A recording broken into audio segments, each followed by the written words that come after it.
सबका खैर मकदम है। मैं डॉक्टर शौकत हुसैन डार।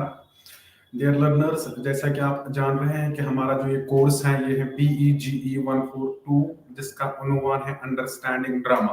आज हमारा ये चौथा ब्लॉक हम अनुवाद है। हमें गोगी व थ्योंग्यो का एक ड्रामा करना है, द ट्रायल ऑफ दीदन किमाथी। इसमें हमारे पास 4 यूनिट्स हैं। पहले यूनिट में हम समझने की कोशिश करेंगे कि अफ्रीकन ड्रामा क्या है।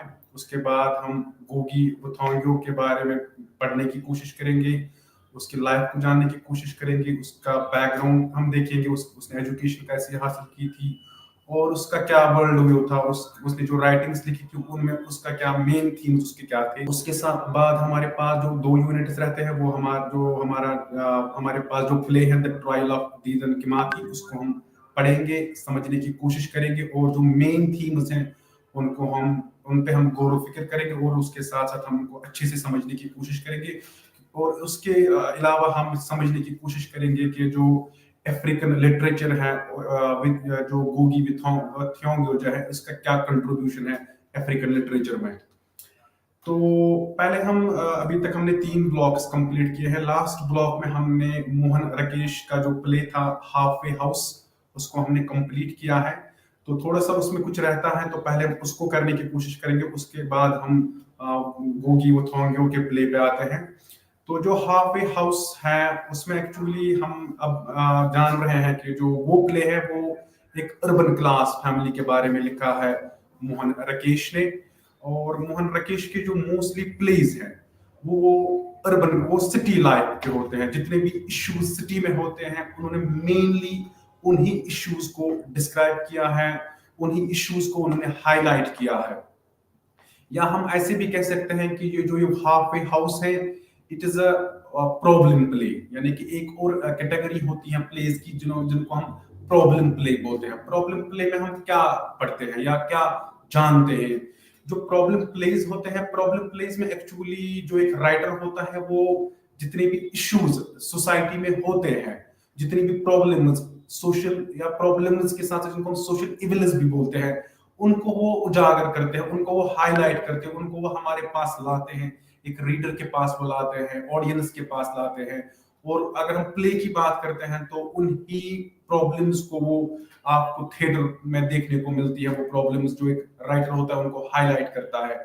जैसे कभी कभार हम मूवीज भी देखते हैं, जितनी भी जैसे वो मूवीज होती है उनमें भी कहीं ना कहीं थीम कभी ना कभी कभार ऐसा होता है कि जो सोशल इविल कोई सोसाइटी में होता है, चाहे ड्रग अब्यूज की बात करें हम या डोमेस्टिक वायलेंस की बात करें हम, मैरिटल डिस्कॉर्डेंस की बात करें हम, जितने भी इविल सोसाइटी में होते हैं उनको ऑडियंस तक लाना, उनके बारे में लिखना, उनको हाईलाइट करना। तो उन प्लेस को हम प्रॉब्लम प्लेस बोलते हैं। मोहन राकेश का जो ये प्ले है हाफ वे हाउस, ये भी एक प्रॉब्लम प्ले है।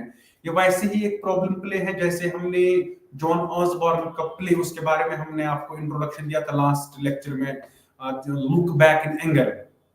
Look back in anger, it's a problem play which is written by John Osborne. John Osborne हमें पता है कि वो एक इंग्लिश ड्रामेटिस्ट थे। उन्होंने जो वो प्ले उसने लिखा है उसमें उन्होंने बहुत सारे इश्यूज हाईलाइट किए, बहुत सारी प्रॉब्लम्स के बारे में, जो भी प्रॉब्लम सोसाइटी में की बात करते हैं। ये 1940 की दिहाई या इवन 1950 की दिहाई जो बर्तानिया की थी, जब जैसे जो 1940 1940s एंड 50s में सोशल इविल्स, प्रॉब्लम्स या मिनस, जो वो करप्शन की प्रॉब्लम थी वहां पे, फेवरेटिज्म का दौर था, या इवन ड्रग अब्यूज वहां पे हुआ था, मैरिटल डिसऑर्डर्स। इवन जब आप इस लुक बैक इन एंगर को देखते हो, या इवन अनएम्प्लॉयमेंट की बात अगर हम करेंगे, या इवन पर्सनल क्राइसिस जिसको हम बोलते हैं, एग्नी, या इवन साइकोलॉजिकल डिप्रेशन जिसको हम बोलते हैं, यानी कि सोसाइटी में जितनी भी प्रॉब्लम्स होती है उनको, उनके बारे में सोचना, फिर उनके बारे में लिखना, उन चीजों को हाईलाइट करना, उन चीजों को ऑडियंस तक लाना, उनको हम प्रॉब्लम प्लेज बोलते हैं।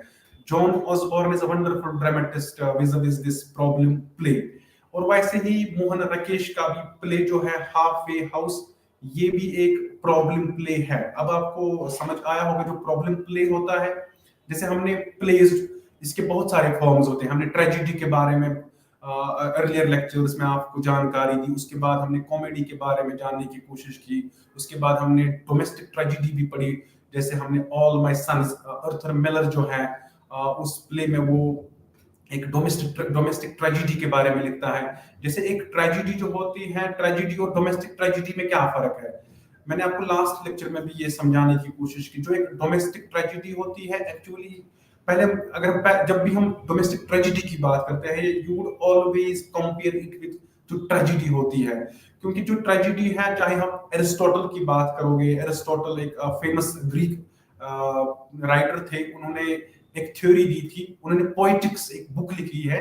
उस बुक में वो लिखते हैं, फरमाते हैं कि जो एक ट्रेजिडी जो होती है, एक सानिया जो होती है, यानी कि जब ट्रेजिडी कोई प्ले राइटर लिखता है, चाहे हम शेक्सपियर की बात करेंगे, जॉन ड्राइडन की बात करेंगे, क्रिस्टोफर मार्लोज की बात करेंगे, या जितने भी फेमस ड्रामेटिस्ट थे एलिजाबेथन एरा में, मोर पर्टिकुलरली जिनको हम यूनिवर्सिटी विट्स के नाम से जानते हैं, जितने भी उन्होंने ट्रेजिडीज लिखी है, मोस्टली आप क्या देखते हो वहां पे, जो एक हीरो होता है या हीरोइन होती है, वो हायर क्लास की होती है, वो एरिस्टोक्रेटिक बैकग्राउंड से आती है, वो एक नोबल बर्थ की होती है। और जो यानी कि जैसे अगर हम हैमलेट की बात करेंगे, जो शेक्सपियर का प्ले है, उसमें जो मेन किरदार जो निभाता है, जिसका नाम हैमलेट होता है, वो प्रिंस होता है। इवन अगर हम शेक्सपियर की दूसरी ट्रेजिडी की ही बात करेंगे, चाहे किंग लियर की ही बात करेंगे, नाम से ही हमें दिख रहा है कि ये जो प्ले है ये किंग के बारे में है। किंग लेयर यानी कि बादशाह के बारे में शेक्सपियर ट्रेजिडी लिखता है, एक बादशाह की जिंदगी में क्या प्रॉब्लम्स आती हैं लेटर ऑन। तो लेकिन जब हम डोमेस्टिक ट्रेजिडी की बात करते हैं, अब मेन ट्रेजिडी जो है उसमें और डोमेस्टिक ट्रेजिडी में ये फर्क है, जो हीरो होते हैं या हीरोइंस होती हैं, जो भी मेन किरदार होते हैं प्ले में, वो एक्चुअली जो डोमेस्टिक ट्रेजिडी की जब हम बात करते हैं, वो लोअर क्लास फैमिली से लेते हैं, वो कॉमन मैसेज से प्रोटोगनिस्ट को लेते हैं। जैसे हम अर्थर मिलर की बात करते हैं, जॉन ऑसबॉर्न की बात करते हैं, जैसे हमने लास्ट लेक्चर में ऑल माय सन्स किया था, या इससे पहले भी हमने लेक्चर्स किया, ऑल माय सन्स के बारे में हमने बात की थी। Arthur Miller is famous for writing this what we call domestic tragedy. चाहे आप जो केलर की हमने बात की थी ऑल माय सन्स में, एक फैक्ट्री में काम करता है, डेथ ऑफ अ सेल्समैन, एक सेल्समैन की कहानी आपके सामने लाता है। यानी कि अब कंट्रास्ट कहाँ पे होता है, फर्क कहाँ पे हमें देखने को मिलती है, फर्क हमें वहीं पे देखने को मिलती है कि वो जो एक हीरो, जो अर्लियर हीरो हुआ करते थे प्लेज में, ड्रामाज में, वो हायर सोशल स्टेटस के होते थे। और जो आजकल के जो प्ले राइटर्स होते हैं, ये एक कॉमन मैसेज से, यानी कि कोई भी बंदा अगर कोई काम करता है नहीं करता है, उनकी कहानी हमारे सामने लाता है। जैसे हम मोहन राकेश की बात करेंगे, हाफ वे हाउस, ये किसके रिलेटेड ये कहानी है, महिंद्र नाथ। जस्ट इमेजिन एक playwright, just compare this Mohan Rakesh protagonist whose name is Mahendra Nath. You will have to remember Mahendra Nath काम कुछ नहीं करते हैं, घर में बैठे होते हैं, ही इज सिटिंग आइडल। और वैसे ही आप कैरेक्टर्स शेक्सपियर के देख लो, जॉन ड्राइडन के देख लो, या इवन किसी और प्ले राइट के आप देख लो, उनके जो प्रोटोगनिस्ट होते हैं, जो मेन किरदार जो निभाते हैं, मेन कैरेक्टर्स जो होते हैं, वो हमेशा नोबल बर्थ से आते हैं, हमेशा काम में यानी कि बिजी होते हैं। अब यहाँ पे ये कंट्रास्ट होता है। अब जरूरी नहीं है कि जो एरिस्टोटल ने थ्योरी दी थी ड्रामा के बारे में, वही थ्योरी के साथ हम जब जैसे जैसे जो ही एज गुजरती जाती है, कि अब प्ले राइट भी वैसे ही उन आपके सामने उन कैरेक्टर्स को लाए। ये एक यहाँ पे जैसे हम पोएटिक लाइसेंस की बात करते हैं, एक राइटर के पास हमेशा पोएटिक लाइसेंस होती है। वो कभी एक हीरो को किसी हायर बैकग्राउंड से ले सकता है, और दूसरे वर्क में वो किसी एक आम इंसान की कहानी भी आपके सामने ला सकता है। एंड मोर सरप्राइजिंगली आप मोहन राकेश के प्रोटोगनिस्ट की कहानी देख लो, महिंद्र नाथ। हाफ वे हाउस में हमने देख लिया है, सवित्री इसकी प्रोटोगनिस्ट होती है, हीरोइन जिसको बोलते हैं हाफ वे हाउस में, जैसे मोहन राकेश की बात करते हैं। तो महिंद्र नाथ जो होते हैं, ये एक्चुअली काम कुछ नहीं करते हैं, और इसकी जो वाइफ जो होती है सवित्री, ये काम के लिए जाती हैं, घर के लिए काम भी करती हैं। She is the sole bread winner for her home. अब इंटरेस्टिंगली आप देख लो कि हीरो जो होता है, ये कोई काम ही नहीं करता है, इवन ये जॉब के लिए भी नहीं जाता है, यानी कि मिडिल क्लास फैमिली जो है, वर्किंग क्लास फैमिलीज जो है, जो अर्बन जो सिटी लाइफ जो होती है, यहाँ के एक आम शहरी की कहानी आपके सामने मोहन राकेश ला रहे हैं। जैसे हम महेंद्र नाथ की बात कर रहे हैं, एक्चुअली इसमें खाली ये इतना ही मोहन राकेश हमारे सामने यही खाली प्रॉब्लम नहीं लाता है। जैसे इसमें आपको बहुत सारी प्रॉब्लम्स देखने को मिलती है।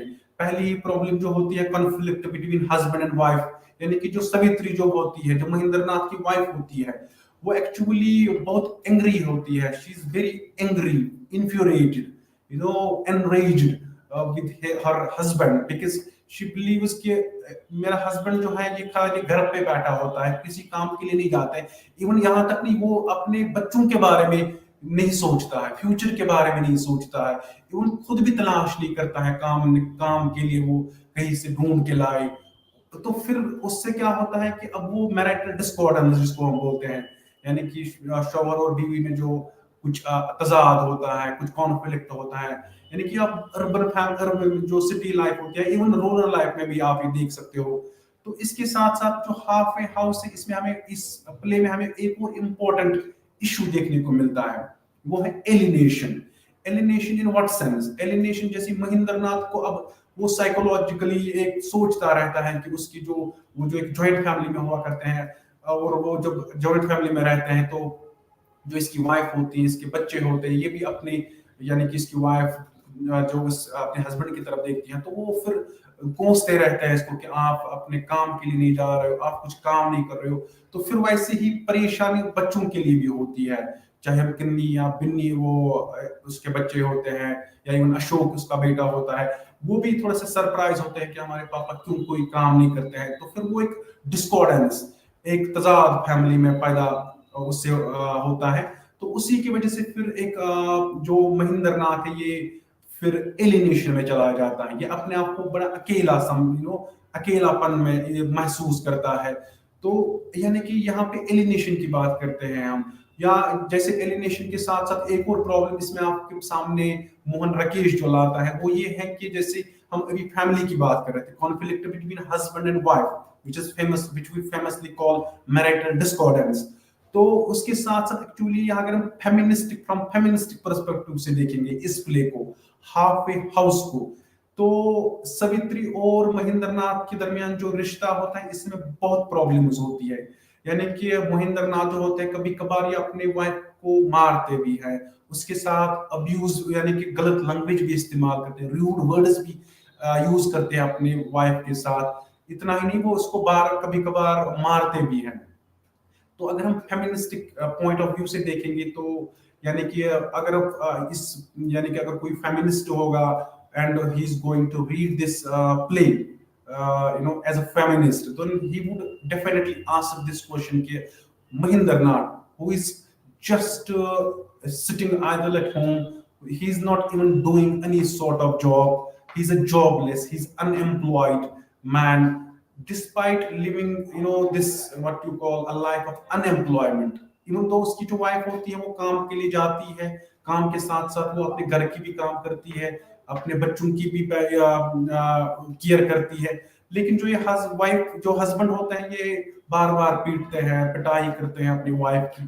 तो वहां पे फिर क्वेश्चन रेज होता है, इवन तो महेंद्र नाथ जैसा बंदा जो कोई काम भी नहीं करता, अपनी फैमिली का केयर भी नहीं करता है, उसके बावजूद अपनी वाइफ के साथ लड़ता है, झगड़ता है, उसको मारता है। तो यहाँ पे फिर वही बात आ रही, जैसे एंड्रिया ड्रोकिन एक अमेरिकन फेमिनिस्ट रह चुकी हैं, उन्होंने बहुत सारी किताबें लिखी हैं, उन्होंने उनके बहुत सारे कोट्स जो है वो फेमस हैं, यानी कि उन्होंने जो सेंटेंसेस लिखे हैं, कोट्स दिए हैं from feministic point of view, तो वो एक्चुअली बिल्कुल अप्लाई होते हैं सवित्री पे। क्योंकि वो Andrea Dworkin somewhere writes, woman is not born, she is made, in the making her humanity is destroyed, she becomes symbol of this, symbol of that, mother of the earth, select of the universe, she never becomes herself because it is forbidden for her to do so। यानी कि यहाँ पे Andrea ड्रोकिन जो लिख रही है, एक American खातून writer है एंड्रिया ड्रोकिन, तो इन इन जब हम इन लाइन्स को बड़े गौर फिक्र से देखते हैं, इन पे बड़े अच्छे से गौर करते हैं, तो हमें फिर यही पे ये हम फिर यहाँ से हमें क्या मैसेज मिलती है। एंड्रे डॉकिन का मानना है कि जो एक औरत होती है, एक क्योंकि हम यहाँ पे फेमिनिस्टिक पॉइंट ऑफ व्यू से देख रहे हैं, फेमिनिज्म की बात कर रहे हैं, ये बिल्कुल अप्लाई होता है सवित्री पे। सवित्री का कोई कसूर नहीं होता है, कोई दोष नहीं होता है। वो अपने अगर अपने हस्बैंड को कोई कुछ बोल रही है कि आप अपने काम के लिए जाओ, किसी काम में अपने आप को एंगेज रखो, अपनी फैमिली का केयर करो, अपने बच्चों के फ्यूचर के बारे में सोचो, तो यू वॉन्ट फाइंड एनीवेयर कि जो सवित्री है शी इज रॉन्ग, या even she is having wrong ideology vis-a-vis her husband. तो फिर यही बात जो हो आ रही है फेमिनिस्टिक पॉइंट ऑफ व्यू से जो हम देख रहे हैं कि अब वो जैसे हम फेमिनिस्टिक पॉइंट ऑफ व्यू से क्या बात कर रहे हैं कि अब ये जो इसकी आइडियोलॉजी है सवित्री की, इसमें कोई पर यानी कि अगर वो अपने हस्बैंड को कुछ ऐसा बोल रहे हैं तो इसमें इसकी कोई गलती नहीं है, तो फिर भी लेकिन यहाँ पे दबाया जा रहा है सवित्री को, मारपीट की जा रही है विदाउट एनी सॉलिड रीजन, यानी कि एक प्लॉजिबल रीजन जो होता है। तो यहाँ पे हमें फिर भी एक सवित्री जो है, दो she comes from a middle class family, she's having a she's financially stable, she's even doing this job, तो उसके बावजूद भी एक विक्टिम की नजर से मोहन राकेश उसको पेश करते हैं। यानी कि वो एक खाली औरत की कहानी बयान नहीं करता, ये बहुत सारी औरतों की वो इसमें आपके सामने वो स्टोरी लाता है मोहन राकेश। तो ये एक इसको हम समअप अगर हम करेंगे, जो मोहन राकेश के जो ये प्ले है हाफ वे हाउस, इसमें आपको बहुत सारे थीम्स देखने को मिलते हैं। यानी कि पहला ही जो मेन थीम इस प्ले का है वो है conflict between husband and wife, यानी कि वो जिसको बोलते हैं ना वो मिसकम्युनिकेशन इन दोनों के दरमियान होती है, मैरिटल डिस्कॉर्डेंस जिसको बोलते हैं। और जो एक फैमिली स्ट्रक्चर है, जो अर्बन सिटी में एक जॉइंट फैमिली का स्ट्रक्चर हुआ करता है, even though it is intact in rural areas to some extent, जिसको हम जॉइंट फैमिली के नाम से जानते हैं, लेकिन अर्बन जब हम शहरी जिंदगी की बात करते हैं, सिटी की बात, सिटी लाइफ को देखते हैं, तो वहां पे जो जॉइंट फैमिली सिस्टम है वो अब ऑर्गेनाइज्ड मैनर में नहीं है, वेल स्ट्रक्चर्ड नहीं है जैसे वो पहले हुआ करता था। तो एक थीम आपको वो देखने को मिल रहा है इस प्ले में, यानी कि जो हाफ वे हाउस है, इसमें मोहन राकेश क्या हमें दिखाता है कि जो जॉइंट फैमिली जो है ये आहिस्ता आहिस्ता अब टूट रही है। ये जो joint family structure, joint family का जो जॉइंट फैमिली सिस्टम का जो स्ट्रक्चर है ये अब यानी कि कमजोर होता जा रहा है, specially in city, specially in urban life. तो उसके साथ साथ हमें फिर एलिनेशन, यानी कि अकेलापन जिसको हम बोलते हैं, बहुत सारे कैरेक्टर्स इसमें वैसे ही एलिनेट कर फील कर रहे हैं। एक और इम्पोर्टेंट इसमें जो थीम है वो है एग्जिस्टेंशियल क्राइसिस, यानी कि उसके जब ये चीजें देखने के बाद फिर जो कैरेक्टर्स इसमें है, चाहे महेंद्र नाथ की बात करें, सवित्री की बात करें, ये फिर डाउट स्टार्ट करते हैं अपने आप पे, अपनी एग्जिस्टेंस पे, अपनी वर्थ पे, अपनी बिलीफ पे कि हमारी जो एग्जिस्टेंस है, हम जो यहाँ पे आए हैं, हमारा पर्पस क्या है, हमारा एम क्या है, हमारा जॉब क्या है, हम क्या करने यहाँ पे आए। बिकॉज एग्जिस्टेंशियल फिलॉसफी में यही एक मेन थीम है, हु एम आई। यानी कि आप वहां पे बार बार यही सोचते हो, जब आप कभी कभार कुछ देखते हो कि nothing is in your hands, जब भी आप कोई काम करना चाहते हो वो काम आपसे नहीं हो पा रहा है, even though you are having आपके पास सब कुछ है, उसके बावजूद भी कुछ नहीं कर पा रहे हो, तो उसके बाद आप थोड़ा सा डाउट स्टार्ट करते हो कि आप डेस्टिनी पे लमेंट करते हो, आप फेट के बारे में सोचते हो कि ये मेरी डेस्टिनी में नहीं है। अगर मेरे पास सब कुछ सलाहियतें हैं, मेरे पास सब कुछ है, मैं इंटेलिजेंट भी हूँ, तो उसके बाद ये जो एग्जिस्टेंशियलिज्म जिसको हम बोलते हैं, स्कूल ऑफ एग्जिस्टेंशियलिज्म, इनका मेन यही है कि ये यानी कि डाउट करते हैं अपनी एग्जिस्टेंस पे। ये बोलते हैं कि अगर कहीं और से कोई कंट्रोल कर रहा है हमारी लाइफ, तो फिर क्या फायदा है हमारी लाइफ जीने का। तो ये भी एक इम्पोर्टेंट थीम है इस प्ले का, हाफ वे हाउस का। तो students, now we will come back to this block 4, गोगी विथयांगो जो है, इसका जो प्ले हमें करना है। तो इस ब्लॉक में हमारे पास 4 यूनिट्स हैं, as I said just while back. Block 4 of the BEGE 142 जो कोर्स है अंडरस्टैंडिंग ड्रामा, इसमें हम जो गोगी विथयोंगो है उसका जो प्ले है द ट्रायल ऑफ दीदन किमाथी, इसको पढ़ेंगे, इसको समझने की कोशिश करेंगे। उसके साथ साथ आपको हम अफ्रीकन और कीनिया की हिस्ट्री के बारे में बोलेंगे। अफ्रीका अगर हम कीनिया या अफ्रीका अगर हम लार्जर पर्सपेक्टिव में देखेंगे, हम यहाँ पे जब गोगी विथयोंगो की बात करते हैं, हम इसको अफ्रीकन कॉन्टिनेंट लेंगे। उसके साथ साथ हम अफ्रीकन ड्रामा के बारे में भी आपको इंट्रोडक्शन देंगे। और जब हम यूनिट 2 पे आएंगे, इसमें हम बात करेंगे जो गोगी विथयोंग है, इसकी लाइफ के बारे में हम जानने की कोशिश करेंगे। इसने तालीम हासिल कहाँ से की और ये आजकल क्या काम करते हैं, इन्होंने कौन कौन से काम किए हैं, ये राइटर कैसे बने, क्या वजूहात थे इसके राइटर बनने के, और इसका जो वर्ल्ड व्यू है, इसकी जो नजरिया है दुनिया पे, दुनिया के जो बहुत सारे इश्यूज हैं, स्पेशली जो इसके अपने कंट्री में जो इश्यूज हैं, उनको हम समझने की कोशिश करेंगे, उनके बारे में हम बात करेंगे।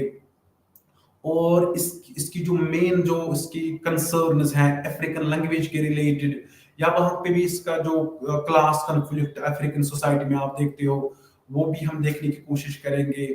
और जो विथयोंगो है, इसका मानना है कि जो लिटरेचर है और पॉलिटिक्स है, इन दोनों का आपस में बहुत गहरा रिश्ता है। ये भी हम पढ़ेंगे आगे, जो हमारे पास प्ले है द ट्रायल ऑफ दीदन किमाथी। अच्छा, यूनिट 3 पे जो ही हम आएंगे, इसमें हम टेक्स्ट के बारे में आपको इंफॉर्मेशन देंगे। इस पे हम इस जो मेन थीम्स हैं, मेन इश्यूज हैं, मेन कंसर्न्स हैं इस प्ले में, तो उनके बारे में भी हम बात करेंगे। यहाँ पे एक्चुअली जो विथयोंगो है, ये मेनली जो इसकी जब आप बुक्स पढ़ोगे, इसकी जब आप वर्क्स पढ़ोगे, ये मेनली कंसर्न्ड है कि जो एक जैसे हम ईस्ट और वेस्ट की बात करते हैं, यानी कि ये ज्यादातर लिखता है कॉलोनियलिज्म के खिलाफ, इम्पेरियलिज्म के खिलाफ। क्योंकि जब हम अफ्रीकन कॉन्टिनेंट की बात करते हैं, तो वहां पे ब्रिटिशर्स राज किया करते थे। तो विथयोंगो का मानना है कि किसी भी मुल्क का किसी और मुल्क पे राज करने का कोई हक नहीं है। ये भी हम इस प्ले में पढ़ेंगे। जो ही हम फिर यूनिट 4 की तरफ नजर दोहराएंगे, तो यहाँ पे हम आपको एक क्रिटिकल पर्सपेक्टिव से हम इस प्ले को देखने की कोशिश करेंगे। और हम टेक्निक्स भी देखेंगे जो विथयोंगो है, इसने कौन कौन सी टेक्निक्स इस्तेमाल की, क्या इसने कहीं पे ऑटोबायोग्राफिकल एलिमेंट्स का इस्तेमाल किया है, या इसने कहीं मिथ का इस्तेमाल किया है। तो और हम कैरेक्टर्स के बारे में भी बात करेंगे। तो जो अब इन चीजों पे जब हम नजर दोहराते हैं, तो इसमें ये मेन यानी कि the objectives of this unit are manifold, यानी कि आपको बहुत सारी इंफॉर्मेशन दी जाएगी इस इस ब्लॉक में। पहले ही जैसे अभी हमने आपको बोला है कि यानी कि जो विथयोंगो है, इसकी लाइफ के बारे में हम पढ़ेंगे। ये यानी कि इसकी जो वर्क्स हैं, इसने क्या इसके उनके क्या क्या मेन थीम्स हैं, इन्होंने किन इश्यूज को हाईलाइट किया है, इन्होंने किन प्रॉब्लम्स को अपने प्लेस में रखा है। अच्छा, फिर उसके बाद हम बात करेंगे उस अफ्रीकन कॉन्टिनेंट की, कि जो हिस्ट्री है, तारीख है अफ्रीकन कॉन्टिनेंट की। और उसके साथ साथ हम ये भी जानने की कोशिश करेंगे कि अफ्रीका को डार्क कॉन्टिनेंट क्यों कहा जाता है, और ये कौन है जो अफ्रीका को डार्क कॉन्टिनेंट कहते हैं। यानी कि जैसे हम अफ्रीकन कॉन्टिनेंट की बात करते हैं, क्या अफ्रीकन कॉन्टिनेंट डिजर्व करता है डार्क कॉन्टिनेंट उनको हम बोले, यानी कि ब्लैक कॉन्टिनेंट हम इसको बोले। तो लेकिन जब हम बात अफ्रीकन कॉन्टिनेंट की करते हैं, तो जब हम डार्क कॉन्टिनेंट की बात करते हैं, एक्चुअली इट वर यानी कि जब हम ये बात करते हैं कि डार्क कॉन्टिनेंट किन किन लोगों ने अफ्रीका को बोला, मोस्टली जब आज you would see people freely explicitly speaking this dark continent viz Africa. यानी कि अफ्रीका को बहुत से लोग अभी भी डार्क कॉन्टिनेंट के नाम से जानते हैं, अभी भी डार्क कॉन्टिनेंट के नाम से बोलते हैं, बुलाते हैं। तो एक्चुअली जो ये यूरोपियन कॉलोनियल पावर्स थे, यूरोपियन लोग थे, ये अंग्रेज लोग थे जिन्होंने अफ्रीका को डार्क कॉन्टिनेंट का नाम दिया है। तो एक्चुअली उन्होंने कैसे उस डार्क कॉन्टिनेंट, इसका नाम डार्क कॉन्टिनेंट रखा, यानी इन्होंने वहां जब एक अफ्रीकन कॉन्टिनेंट की जब हम बात करते हैं, अफ्रीकन कॉन्टिनेंट में मोस्टली जो पीपल है, जो लोग हैं, they are their complexion is black. यानी कि उनकी जो कॉम्प्लेक्शन है उनकी जो शक्ल है या जिसको हम स्किन बोलते हैं वो ब्लैक कलर के है, और उसकी वजह से इसको डार्क कॉन्टिनेंट भी कहा जाता है। एक वजह ये है, और वो गरीब भी है, वहां पे आपको ज्यादा फॉरेस्ट्स मिलेंगे, वहां पे आपको जो अभी जैसे हम अभी अर्लियर टाइम्स की बात कर रहे हैं, जब यूरोपियन लोग वहां कब्जा करने गए थे, जब कॉलोनियल इंपीरियलिज्म और कॉलोनियलिज्म का दौर था, क्योंकि जो यूरोपियंस थे स्पेशली, जब हम ब्रिटिशर्स की बात करते हैं, इन्होंने वहां पे भी कब्जा जमाया था, इन्होंने वहां पे भी रूल किया था, चाहे हम ब्रिटिशर्स की बात करें, पोर्चुगीज की बात करें,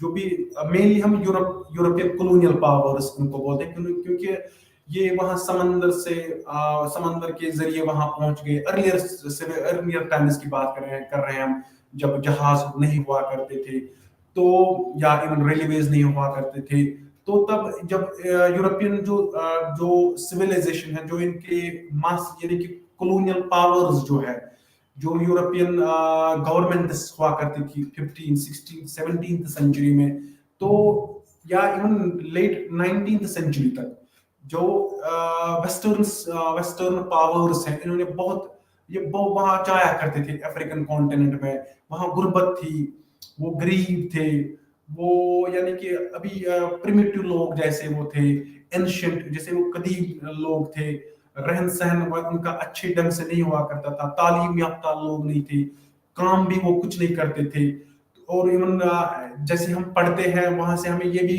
देखने को मिलता है कि कपड़े भी वो अच्छे से नहीं लगाते थे।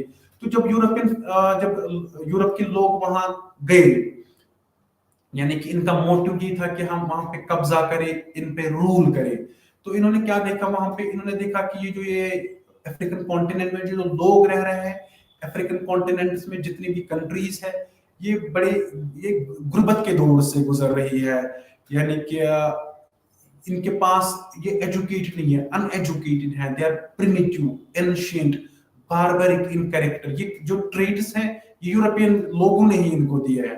अभी हम कुछ देर बाद एडवर्ड सईद का भी इसके रिलेटेड बात करेंगे कि एडवर्ड सईद ने क्या कहा है कि जो यूरोपियन सिविलाइजेशन है, इवन अभी भी एडवर्ड सईद का क्या मानना है, कैसी यूरोपियन सिविलाइजेशन अभी भी अफ्रीकन कॉन्टिनेंट में जो लोग रह रहे हैं, एशियन कॉन्टिनेंट में जो लोग रहे हैं, कैसे देख रहे हैं। तो जो ही है फिर अफ्रीका की तरफ इन्होंने रवाना हुए, इन्होंने फिर वहां पे रूल किया, तो इनको लगा कि ये कंट्री है, यहाँ पे वहां पे बहुत सारे जखीरे मौजूद थे, वहां पे बहुत सारे रिसोर्सेस मौजूद थे, तो इनको लगा कि जैसे गोल्ड की अगर हम बात करेंगे, तो जो ही ये वहां पहुंचे, इन्होंने देखा कि ये लोग एजुकेटेड नहीं है, एनलाइटेंड नहीं है, इनको अब हम सिखाएंगे, दिखाएंगे कि लाइफ कैसे जीनी होती है। तो फिर इन्होंने वहां पे रूल स्टार्ट किया, इन्होंने वहां पे फिर कब्जा जमाया, इन्होंने अपने जो मेन इंस्टीट्यूशंस होते हैं, चाहे जुडिशरी हो, चाहे ब्यूरोक्रेसी हो, या जितने भी इंस्टीट्यूशन, चाहे एजुकेशनल सेटअप हो, वहां पे इन्होंने अपने बंदों को लगाया, उनको वहां पे खड़ा किया, उनको बोला कि इनको आप now you will have to teach them what is civilization, how you will have to live your life. अब आपको ये दिखाना है इन लोगों को कि लाइफ कैसे जीनी है, और किन चीजों को आपको कैसे फेस करना है, कपड़े कैसे पहनने हैं, लैंग्वेज कैसे बोलनी है। तो फिर जब ये वैसी ही बात है जैसे हम रुडयार्ड किपलिंग की बात करते हैं, रुडयार्ड किपलिंग ने एक पोएम लिखी है, the ballad of East and West. Rudyard Kipling उसने एशिया के बारे में, और पर्टिकुलरली इंडिया के बारे में बहुत लिखा है। जब जब ब्रिटिशर्स राज कर रहे थे इंडियन सब कॉन्टिनेंट पे, तो जो यूरोप के जो लोग थे, जो ब्रिटिशर्स थे, जो ब्रिटिश कॉलोनियल पावर्स, जितने भी वहां लोग काम किया करते थे, जो यूरोपियन सिविलाइजेशन थी, जब ब्रिटिशर्स का राज दुनिया पे चल रहा था, या पोर्चुगीज का, तो ब्रिटिशर्स से बहुत पहले पोर्चुगल के जो लोग थे, उन्होंने भी यहाँ पे कब्जा जमाया था इंडिया पे। तो ये देख रहे थे, चाहे इंडियन सब कॉन्टिनेंट की बात करेंगे हम, या अफ्रीकन कॉन्टिनेंट की बात करेंगे हम, तो ये समझ रहे थे कि इवन अभी भी ये कुछ थॉट प्रोसेस है यूरोपियन सिविलाइजेशन में, वो अभी भी समझ रहे हैं कि वो सुपीरियर है as compared to Eastern civilization, as compared to African continent, because they believe उनके पास टेक्नोलॉजी है, उनके पास साइंस है, उनके पास इंस्ट्रूमेंट्स है, वो इंटेलेक्चुअली बहुत सुपीरियर है, उनके पास बहुत सारी चीजें हैं साइंस में, मेडिकल साइंसेस में उन्होंने बहुत सारी तरक्की की है, उन चीजों में अभी एशिया या इवन अफ्रीका बहुत पीछे है। तो या इवन एजुकेशन की बात करेंगे, तो जब हम इन चीजों को देखते हैं तो ये सिविलाइजेशन जो है यूरोपियन वेस्टर्न सिविलाइजेशन, ये अपने आप को यानी कि सुपीरियर समझते हैं एज कंपेयर टू सिविलाइजेशन और ईस्टर्न सिविलाइजेशन। अगर ऐसी बात, क्योंकि जब आप ऐसे समझते हो कि एक कल्चर इंफीरियर है आपके कल्चर से, आप दूसरे कल्चर को तंग नजरिया से देखते हो, कम नजरिया से देखते हो, या इवन बुरे नजर से देखते हो कि ये कल्चर इंफीरियर है आपके कल्चर से, उस अप्रोच, उस स्टडी को हम इथनोसेंट्रिसिज्म बोलते हैं। यानी कि आप इथनोसेंट्रिक कब बनते हो? आप इथनोसेंट्रिक तब बनते हो जब आप दूसरे कल्चर को कंपेयर करते हो अपने कल्चर के साथ, और अल्टीमेटली आपका डिसीजन ये होता है कि आपका जो कल्चर है, आपकी जो लाइफस्टाइल है, आपकी जो लैंग्वेज है, आपका जो कम्युनिकेशन सिस्टम है, आपके जो जितने भी इंस्टीट्यूशंस हैं, चाहे हम, और जो अगर हम साइंस की बात करेंगे, टेक्नोलॉजी की बात करेंगे, उन चीजों में आप बहुत आगे हो दूसरे कल्चर से। यानी कि इनफीरियर समझना दूसरे कल्चर को, उस प्रोसेस को हम इथनोसेंट्रिसिज्म बोलते हैं। जैसे हम रुडयार्ड किपलिंग की बात कर रहे हैं, रुडयार्ड किपलिंग ने एक जगह लिखा है, जैसे अभी हम the ballad of East and West, उसकी एक पोएम है, वहां पे वो लिखते हैं, oh East is East, West is West, and the twain never shall meet. यानी कि रुडयार्ड किपलिंग, जो बहुत अच्छे पोइट माने जाते हैं इंग्लिश लैंग्वेज के, अंग्रेजी जबान के, उन्होंने एक पोएम लिखी है जिसका टाइटल है the ballad of East and West. और इस पोएम में क्या लिखते हैं? ओ ईस्ट इज ईस्ट, जो ईस्ट है इट्स ईस्ट, यानी कि you can not compare it with the West. That is why he is saying East is East, West is West, यानी कि there is a stark contrast between the two continents.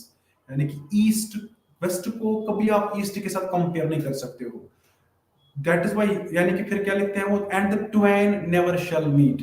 यानी कि जैसे हम इथनोसेंट्रिसिज्म की बात कर रहे थे, इथनोसेंट्रिक आइडियोलॉजी की हम बात कर रहे हैं, इसी इथनोसेंट्रिक आइडियोलॉजी की वजह से ही एक अंग्रेजी शायर जिसका नाम रुडयार्ड किपलिंग है, वो मजबूर हो गए ये बोलने के लिए कि जो ईस्ट है और जो वेस्ट है, जो यूरोप है, उसको हम एशिया के साथ कंपेयर नहीं कर सकते हैं, क्योंकि ये जो एशियन कॉन्टिनेंट है ये बहुत पीछे है, इस बहुत सारी चीजों में ये बहुत पीछे है। तो इस उसकी बुनियाद पे रुडयार्ड किपलिंग ने लिखा है कि हम इन दो के दरमियान ये कभी नहीं मिल सकते एक दूसरे के सामने, एक दूसरे के साथ, या इवन एक दूसरे के सामने कभी भी आप एक दूसरे के सामने मिलकर बात कर सके, यानी कि कंपेयर हम इन दो कॉन्टिनेंट्स को एक दूसरे के साथ करें।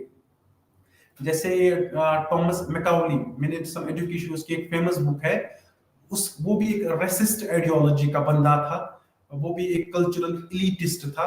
उसने भी, वो जब हम मिनिटल एजुकेशन की बात करते हैं, उसने भी बहुत ऐसी चीजों के बारे में लिखा। वो जैसे लिखते हैं कि जितने भी मैंने ओरिएंटलिस्ट्स को देखा है, जो ओरिएंट, जो यानी कि ईस्ट को जानते हैं, जिन्होंने ईस्ट, ये यहाँ एशिया में काम किया है, वेस्टर्न सिविलाइजेशन से जो लोग यहाँ आए थे, मैं उनको जानता हूँ। वो ये बोल रहे हैं कि जो ईस्टर्न की जो बुक्स हैं, यानी कि एशिया, चाहे हम पर्शियन लैंग्वेज की बात करेंगे, अरबिक लैंग्वेज की बात करेंगे, हिंदी लैंग्वेज की बात करेंगे, या इवन संस्कृत लैंग्वेज की बात करेंगे, किसी और लैंग्वेज की बात करें, जितनी भी लैंग्वेजेस एशियन सब कॉन्टिनेंट में बोली जाती है, more particularly languages which are spoken in India, मैंने जितनी भी किताबें इन लैंग्वेजेस में लिखी गई है, और अगर जितनी भी एक ही जगह इनको हम जमा करेंगे, जितनी भी यानी कि बुक्स लिखी गई है किस किस लैंग्वेज में, पर्शियन लैंग्वेज में, अरबिक लैंग्वेज में, उर्दू लैंग्वेज में, हिंदी लैंग्वेज में, संस्कृत लैंग्वेज में,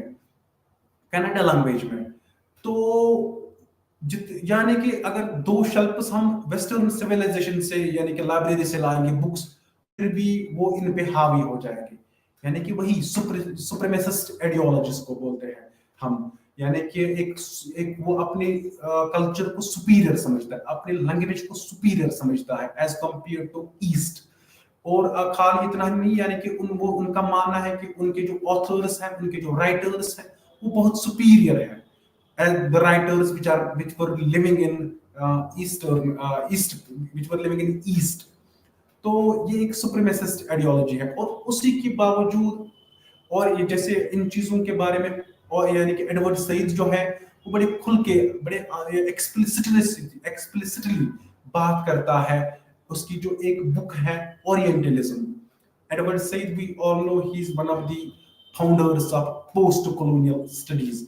जब हम इंग्लिश लिटरेचर की बात करते हैं, अंग्रेजी अदब की बात करते हैं, वहां पे जब आप आगे पढ़े या पोस्ट ग्रेजुएशन की तालीम हासिल करोगे या इवन एग्जाम्स की प्रिपरेशन करोगे, तो वहां पे आपको क्रिटिसिज्म का पेपर आता है। क्रिटिसिज्म में आपको फिर बहुत सारी थेरीज पढ़नी पड़ती है, जैसे फेमिनिज्म के बारे में आपको पढ़ना है वहां पे, या डीकंस्ट्रक्शन के बारे में पढ़ता है। एक और इम्पोर्टेंट थ्योरी है पोस्ट कॉलोनियल स्टडीज। उसके जो बानी थे, इसके जो फाउंडर थे, वो एडवर्ड सईद थे। उन्होंने एक बुक लिखी है जिसका नाम है ओरिएंटलिज्म। ओरिएंटलिज्म में क्या हाईलाइट करते हैं एडवर्ड सईद? वो बहुत चीजों, यानी कि उसमें वो हाईलाइट करते हैं एडवर्ड सईद, क्या उनमें उस बुक में हाईलाइट करते हैं कि आइडियोलॉजिकल डिफरेंसेस कैसी है। जो यूरोपियन सिविलाइजेशन है, जो वेस्टर्न सिविलाइजेशन है, वो कैसे अपने आप को सुपीरियर समझते हैं, किस जब वो, यानी कि as compared to the East, the people who are living in Asia, the people who are living in Africa. तो फिर वो उस बुक में लिखते हैं कि if colonized people are irrational, यानी कि उसके थॉट्स है, यानी कि जो वेस्टर्न सिविलाइजेशन है वो समझते हैं कि the people who are living in the East they are irrational, यानी कि वो कभी, यानी कि वो जज्बाती होते हैं, वो अपने दिमाग का अच्छे तरीके से इस्तेमाल नहीं करते हैं, वो प्रैग्मेटिस्ट्स नहीं है, they are not looking at things objectively rationally, they are not rationalists, pragmatists. Europeans are rational. यानी कि एडवर्ड सईद इस बुक में ओरिएंटलिज्म में लिख रहे हैं, जो यूरोपियन सिविलाइजेशन, जो यूरोप में लोग रहते हैं, वो कैसे अपने आप को सुपीरियर समझते हैं। पहला ही जो पॉइंट है वो ये समझते हैं कि जो ईस्ट में जो लोग रहते हैं, एशिया में जो लोग रहते हैं, ये इरेशनल है।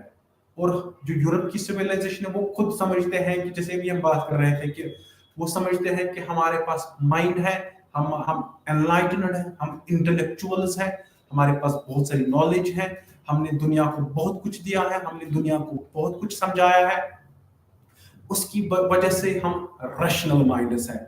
और जो ईस्ट है, जो अफ्रीका है, जो लेसर नोन नेशंस हैं, इनको जो यूरोपियन लोग हैं, यूरोप के जो बाशिंदे हैं, वो क्या समझते हैं? They feel people who are living in Asia, people who are living in Africa, they are barbaric, they are sensual, यानी कि they are lazy, यानी कि वो जो वहां की मेंटालिटी है यूरोपियन सिविलाइजेशन की, जो यूरोप में जो लोग रहते हैं, स्पेशली हम बात कर रहे हैं तब की जब वो रूल कर रहे थे 1/3 ऑफ द वर्ल्ड पे, 1/3 पार्ट ऑफ द वर्ल्ड पे, यानी कि जब ब्रिटिशर्स रूल कर रहे थे, उससे पहले पोर्चुगीज रूल कर रहे थे, यूरोपियन जो पावर्स हैं उन्होंने बहुत सारे कंट्रीज पे वो रूल किया है।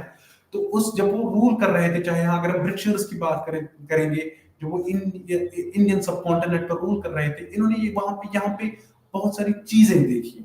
तो फिर उन्होंने एक, यानी कि एक जनरल आइडियोलॉजी, इनका एक वो, जैसे हम बोलते हैं कि थॉट प्रोसेस फिर जनरेट हो गया। इन्होंने फिर समझना स्टार्ट ये किया कि जो लोग एशिया में रहते हैं, they are barbaric, they are primitive, uncivilised, यानी कि अनएनलाइटन्ड, अनएडुकेटेड। यानी कि उन्होंने फिर यहाँ पे देखा कि जो लोग हैं ये तालीम याफ्ता नहीं है, ये जो जिंदगी बसर कर रहे हैं ये पता नहीं कदीम लोगों जैसे जिंदगी बसर कर रहे हैं, यानी कि इनके पास स्पीकिंग स्किल्स नहीं है, इनके पास रहने की जगह नहीं है, इनके पास, यानी कि वो प्रिमिटिव मोड ऑफ, यानी कि प्रिमिटिव लाइफस्टाइल से लाइफ जी रहे हैं। तो इसके बरक्स यूरोप जो है वो खुद क्या समझते हैं? दे आर सिविलाइज्ड, दे यानी कि they always prefer what we call work, यानी कि एक्शन। वो समझते हैं कि जो यहाँ के लोग हैं वो लेजी है, वो काम करने के लायक नहीं है, वो काम नहीं करना चाहते हैं, दे आर इंडोलेंट। खुद को वो क्या समझते हैं? खुद को वो ये समझते हैं कि वो हार्ड वर्किंग क्लास से लोग हैं, यानी कि वो काम करने में पे बिलीव करते हैं। But this is a fact, you will have to agree with this कि जो यूरोपियन सिविलाइजेशन है वो बिलीव करते हैं काम पे। वही बात यहाँ पे मैं आप मेरे को मेरे जहन में एक और बात यहाँ पे आ रही है। जब हम अल्लामा इकबाल की बात करते हैं, उन्होंने भी बहुत ज्यादा जोर दिया है अपनी शायरी में कि जैसे हम कॉन्फ्लिक्ट बिटवीन डेस्टिनी और फ्री विल के बारे में बात करते हैं। यानी कि कुछ लोग समझते हैं कि destiny is more important then free will. यानी कि कुछ लोगों का मानना है कि जो किस्मत है इसी पे हर निर्भर हमें ज्यादा करना चाहिए, जो भी होता है किस्मत में होता है। जैसे हम बोलते हैं कि ये लिखा था हमारी किस्मत में। लेकिन फ्री विल जो है, इकबाल की जो शायरी है, जब हम उसका यानी कि उसका यानी कि उसको स्टडी करते हैं, उसको क्रिटिकल पॉइंट ऑफ व्यू से देखते हैं, इकबाल का मानना है कि वो भी एक्शन पे उन्होंने वो यूरोप गए थे। इवन टैगोर भी उन्होंने वहां पे देखा यूरोपियन सिविलाइजेशन है, ये जो यूरोप में जो लोग रहते हैं, they believe in action, they are hard working people. यानी कि इनकी जो दिनों रात जो गुजरती है, ये काम में ही इनकी दिनों रात गुजरती है। जब हम यहाँ की सिविलाइजेशन की बात करते हैं, जैसे हम इकबाल की भी बात कर रहे हैं, उन्होंने भी अपनी पोइट्री में इस बात को बहुत दोहराया। इवन दो पीपल से इकबाल इज यानी कि वो वेस्टर्न सिविलाइजेशन के खिलाफ लिखते थे, उन्होंने कहीं कहीं पे लिखा है वेस्टर्न सिविलाइजेशन के खिलाफ वो, लेकिन वो वेस्टर्न सिविलाइजेशन के खिलाफ किस सेंस में वो लिख रहे थे? Iqbal believed Western civilization is deeply engrossed in materialistic values.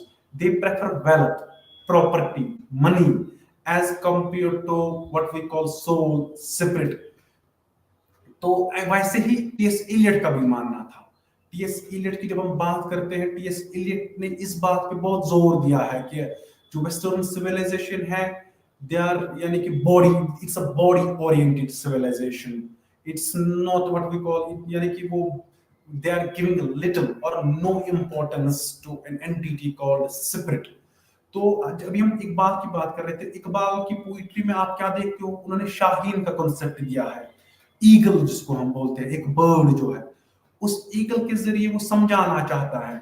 अभी क्योंकि हम बात यहाँ पे क्या कर रहे हैं, एडवर्ड सईद का मानना है कि जो वेस्टर्न सिविलाइजेशन है, ये खुद मानते हैं, यानी कि एडवर्ड सईद लिखता है जो वेस्टर्न सिविलाइजेशन है, ये ईस्टर्न जो लोग ईस्ट में रहते हैं, एशिया में रहते हैं, अफ्रीका में रहते हैं, ये काम पे ज्यादा तवज्जो नहीं देते हैं, दे आर लेजी।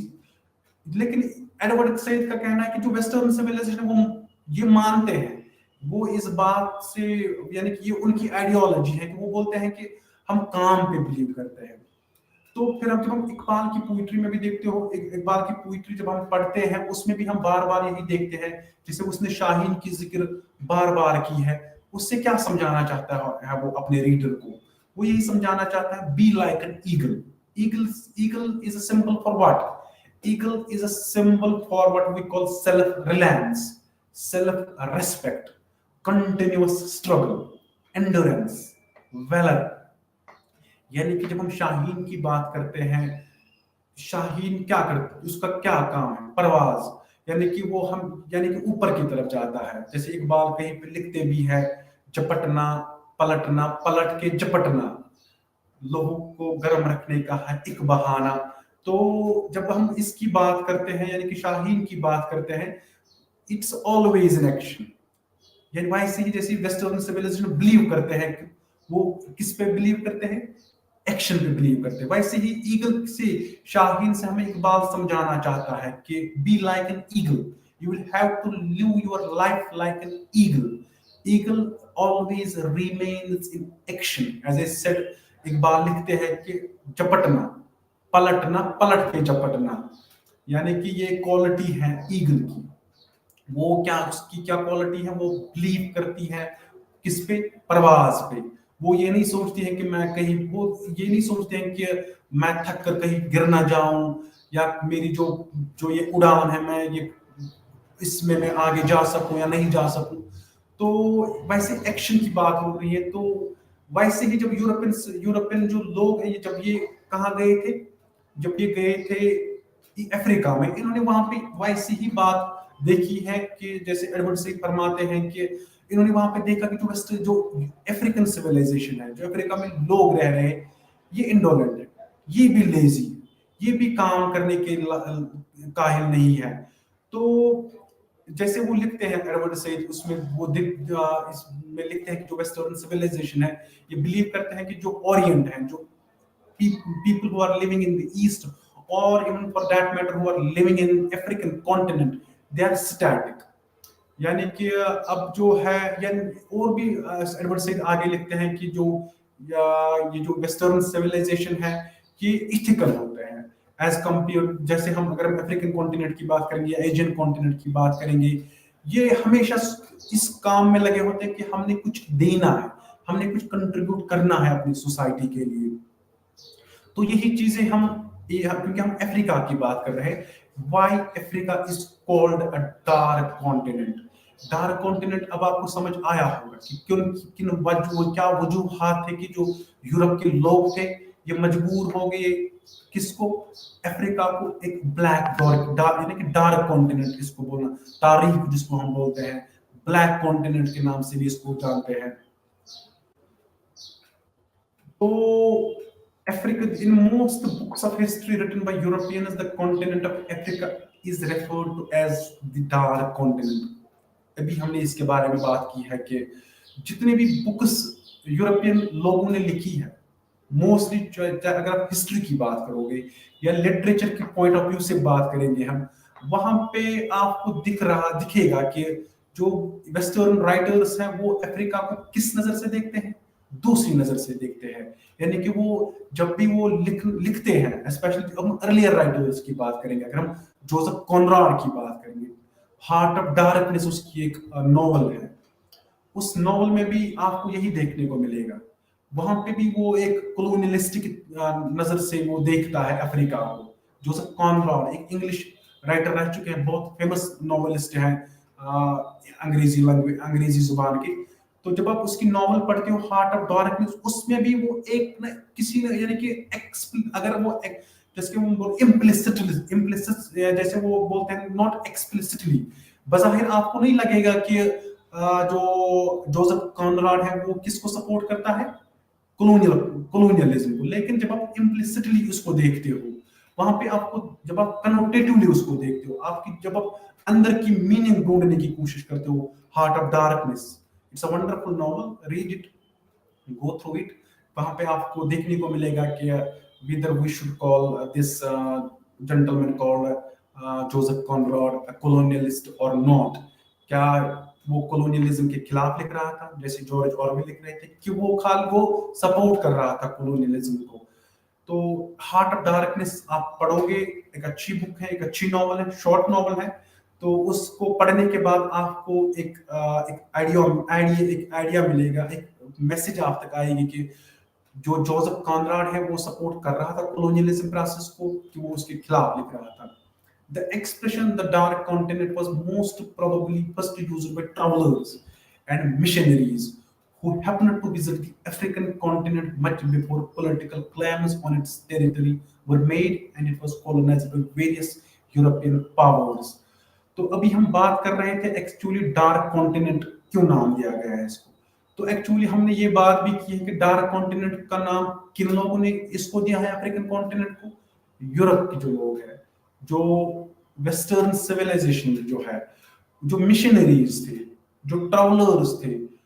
यानी कि जब पहले ट्रैवलर्स वहां गए, जैसे ट्रैवल पे वो जाते हैं, फिर मिशनरीज ने वहां पे काम अपना स्टार्ट किया था, वो जो प्रीस्ट जाया करते थे, वो क्रिश्चियंस हुआ करते थे। तो जब ये अफ्रीकन कॉन्टिनेंट पे गए, उन्होंने वहां पे गुर्बत देखी, गरीबी देखी, वहां पे उन्होंने लोगों को देखा कि अच्छे तरीके से लाइफ नहीं जी रहे हैं। तो फिर यानी कि ये जब वापस आए, इन्होंने लिखना स्टार्ट किया, इन्होंने पैम्पलेट्स लिखे, इन्होंने बुक्स लिखी। तो जो ही फिर मैसेज लोगों तक आई, तो फिर क्या लास्ट में क्या हुआ, फिर जो यूरोपियन जो है, यूरोप के जो लोग हैं, इन्होंने फिर कब्जा किया कहाँ पे, अफ्रीका पे। तो फिर उन्होंने वहां पे वो पॉलिटिकल सेटअप जो था इन्हीं का चल रहा था।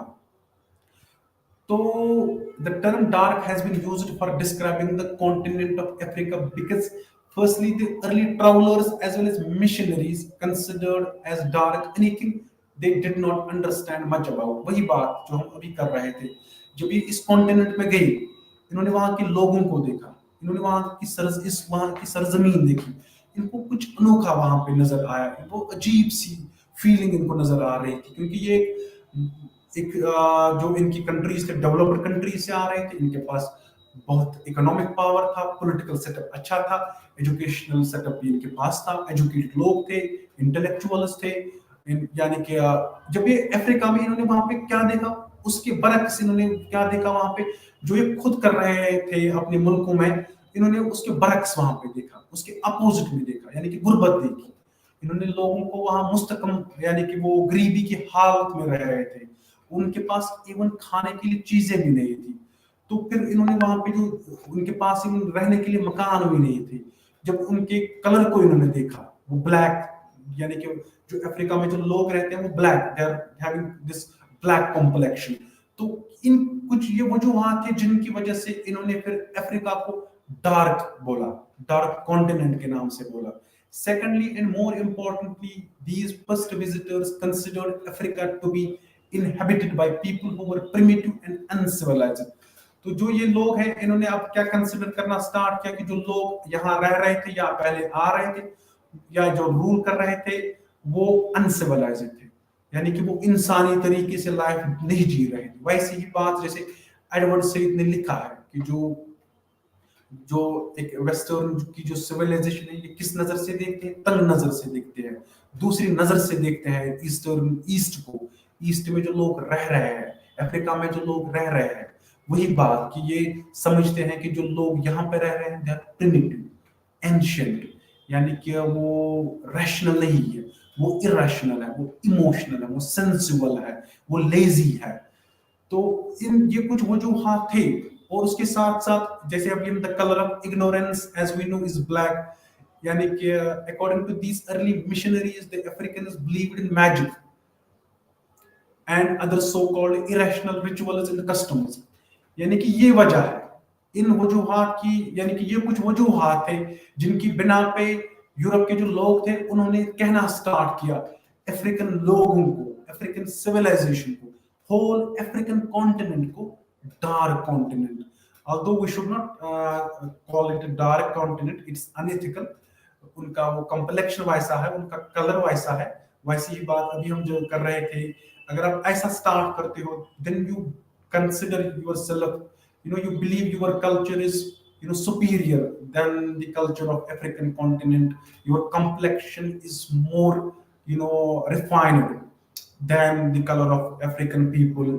जैसे यूरोपियंस बिलीव करते हैं, वो इथनोसेंट्रिक आइडियोलॉजी के साथ बिलीव हो रहे हैं, दे आर इथनोसेंट्रिक। और उन्होंने क्या, फिर उन्होंने देखा कि जो अफ्रीका में लोग जब ये वहां गए थे, कब्जा इन्होंने किया था, इन्होंने देखा कि अफ्रीका के जो लोग हैं वो मैजिक पे बिलीव करते थे, वो सुपरस्टिशियस लोग थे, वो यानी कि साइंटिफिक टेम्पर नहीं रखते थे, वो यानी कि they were not possessing scientific temper, they were not looking at things objectively, scientifically, यानी कि एक्सपेरिमेंट की तो ना, एक्सपेरिमेंट का तो वो कुछ जानते ही नहीं थे।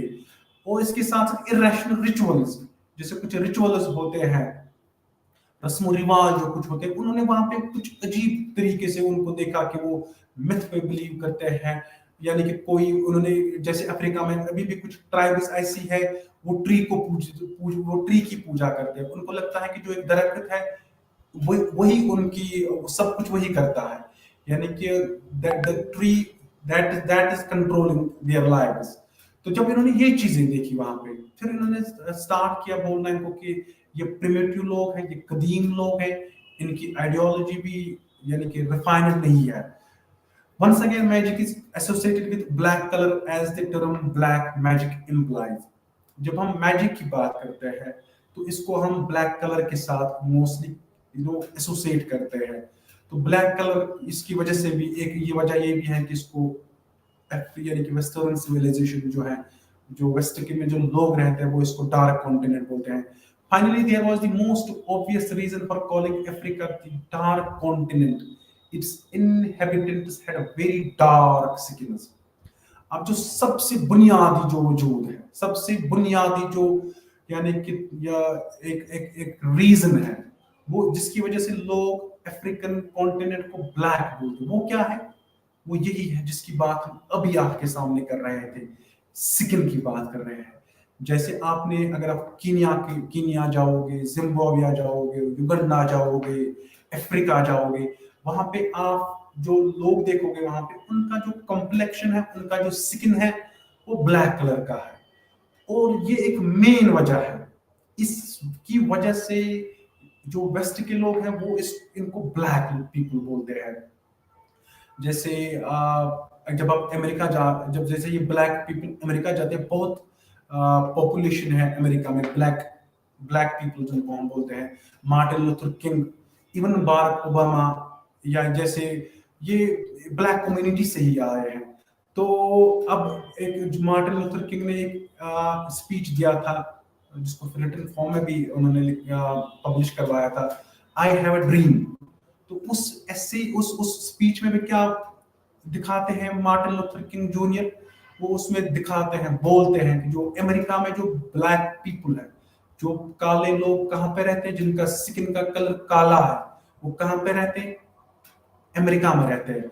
जो ये अमेरिका में रहने लगे, अर्लियर सिविलाइजेशन की बात कर रहे हैं हम, उनको वहां पे लोग यानी कि ट्रीट दूसरे तरीके से करते थे, उनको बिहेव दूसरे तरीके से करते थे। खाली वजह क्या था, मेन वजह क्या था, उनका जो स्किन है वो ब्लैक कलर का था। तो अब ये जब हम अफ्रीकन कॉन्टिनेंट की बात करते हैं, अफ्रीकन कॉन्टिनेंट को ब्लैक कॉन्टिनेंट क्यों कहा जाता है, डार्क कॉन्टिनेंट क्यों कहा जाता है? Although I would like to mention it once more, it's unethical if you are going to describe this Africa as dark continent. But ये हुआ करता था जब यूरोपियन जो सिविलाइजेशन है, इवन दो अभी भी ये कुछ चल रहा है। मेरे को यहाँ पे एक और बात, भारती मुखर्जी जो है हिंदुस्तानी फेमस राइटर रह चुकी है, उन्होंने बहुत सारी नॉवेल्स लिखी हैं, डायस्पोरा राइटर रह चुकी है। वो पहले इन्होंने तालीम हासिल की थी इंडिया में ही, फिर वो कनाडा में रही। तो यानी कि जो भारती मुखर्जी है, शी इज नॉवेलिस्ट, वो तो हम जानते हैं नॉवेलिस्ट है, एसेइस्ट थी वो। तो फिर वो diaspora, she was an Indian diaspora writer. तो एक दिन क्या होता है कि वो बुक छपवाना चाहती थी। बुक छपाने के लिए वो एक पब्लिशर के पास गई कनाडा में। अगर शायद यहाँ पे होती, वो बुक छपाती तो कोई प्रॉब्लम नहीं थी, लेकिन अब क्या है कि वो अपने लाइफ को जीना चाहती थी, अब अपनी लाइफ को किसी और मुल्क में गुजारना चाहती थी। फिर वो कनाडा गई। ये 1960s की बात है, 70s की बात है, अर्ली 70s की बात है, लेट 1960s की बात है। तो इन्होंने, क्योंकि अब इसका जो पेशेंट था, ये पहले से ही राइटर बनना चाहती थी। तो अब क्या है कि इन्होंने कुछ नॉवेल्स लिखी थी पहले, जो अब कनाडा में रह के, ऑल्दो वी नो कि फिर later on she married to a Canadian citizen, Clark Blaise जिसका नाम है, वो भी एक अच्छे राइटर है। तो भारती मुखर्जी, एक दिन क्या होता है कि एक पब्लिशर के पास जाती है बुक पब्लिश करवाने के लिए। वो पब्लिशर वो रिफ्यूज करता है, वो नहीं मानता है भारती मुखर्जी की बुक पब्लिश करना, और किसी ने भी एक्सेप्ट नहीं किया कि हम आपकी book छपवाएंगे। One day Bharati Mukherjee asked her politely to one publisher कि why don't you publish my book? What is the reason? तो फिर वहां से एक सरप्राइजिंग सा आंसर आया। उन्होंने बोला कि आप इंडिया से हो, आप कैसे लिखते हो, आप में ये वो काबिलियत है कि आप लिख सकती हो, और हम यहाँ पे दूसरे कॉन्टिनेंट से जो लोग आते हैं, हम उनकी बुक्स पब्लिश नहीं करते हैं। तो यहाँ पे वही इथनोसेंट्रिज्म, यानी कि 1970s में जो कनाडा में जो लोग रह रहे थे, वो दूसरी नजर से देख रहे थे इंडियन सब कॉन्टिनेंट के लोगों को, इवन अभी भी देख रहे हैं, क्योंकि उनको लग रहा है कि ये किसी और प्लेनेट से लोग आ रहे हैं। तो वैसे ही अफ्रीकन कॉन्टिनेंट को अभी भी जो वेस्ट में जो लोग रहते हैं, वो इसको कंसिडर अभी भी ब्लैक कॉन्टिनेंट समझते हैं। वो जब भी उनके पास ब्लैक लोग आते हैं, जो जिनका रंग काला हो, वो उनको दूसरी नजर से देखते हैं, वो उनको अच्छे तरीके से ट्रीट नहीं करते हैं। यानी कि the primary reason calling the African continent as the dark continent was this color of skin. So these opinions, particularly about the Africans being primitive and uncivilized, were accepted blindly by most Europeans who entered the continent either for trade or for colonization. In fact, the colonial administration is built upon this myth of primitiveness of the Africans by stating that Africa had no history, no culture, no past. यानी कि जो Europe के लोग जब ये वहां पे कब्जा करने गए, इन्होंने क्या देखा, इन्होंने सोचा कि अफ्रीका की कोई खुद की हिस्ट्री नहीं है, खुद की कोई सिविलाइजेशन नहीं है, इनका कोई पास्ट नहीं है, ये तालीम याफ्ता लोग नहीं है, इनके पास कुछ नहीं है।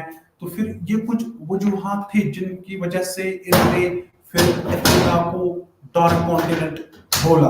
और इसी के रिलेटेड जो हमारा जो गुगी वुथियोंगो है, ये इसके खिलाफ लिख रहा है। ये बोल रहा है कि हम भी ह्यूमंस हैं, हम भी इंसान हैं, डजंट मैटर कि हमारा कलर कैसा है, बट नो वन, यानी कि किसी को हक नहीं है हमें काला कहने का, यानी कि हम कलर के नाम से बुलाए हमें। तो हम नेक्स्ट लेक्चर में डियर लर्नर्स बात करेंगे गुगी वुथियोंगो के जो प्ले है और उसके लाइफ को जानने की कोशिश करेंगे।